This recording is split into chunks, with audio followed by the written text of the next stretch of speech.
Pfizer's COVID vaccine was the first to receive what's called emergency use authorization from the FDA.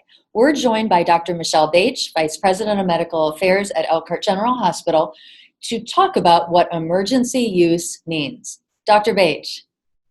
Hi, Heidi. Thanks for having me here. It's so good to be here and talk about this really great piece of news with the Pfizer vaccine being ready to be deployed. It is approved for emergency use authorization, which means that since we are in a state of emergency, a global pandemic, the FDA is able to approve the vaccine in a quicker manner than what is typically required for a full FDA approval.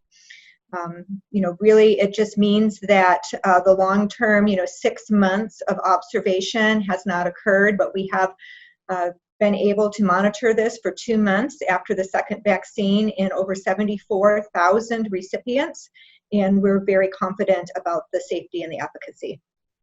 What is different between this vaccine, the COVID vaccine, and other vaccines?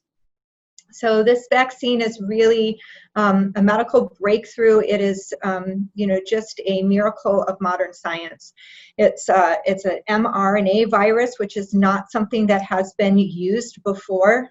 Researchers have, spent a lot of time, decades, really studying the mRNA technology, hoping that we would be able to use it for infectious disease vaccination and even for cancer treatment.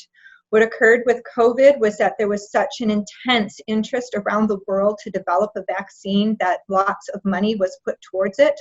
And we really were able to clear those last hurdles and bring this technology mainstream. So what do we know about its safety and efficacy? What can you tell us? So it was successfully deployed in 74,000 recipients. And the number of side effects was just minor. There was, no significant side effects other than headache, fatigue, some muscle aches. With the Pfizer vaccine, that occurred in less than 5% of the recipients. We had any of those. The Moderna vaccine, a little bit higher, maybe 10% of recipients having some of those minor side effects. It is hugely effective, much more than we could even hope for. I think, when we started this journey, we were hoping for 50% efficacy, and the studies show that the Pfizer vaccine was 95% effective, which is huge. What would you say to people watching this? What advice would you have for them? Yeah, this is really a cause for celebration. It is, really the weapon that we needed to fight this pandemic and bring this to an end to get us back to our normal lives. I would strongly encourage anybody, when your opportunity presents itself, when you are eligible to get this vaccine, please join us. Roll up your sleeves and, bare your arm. Let's get everybody vaccinated. It's going to be amazing.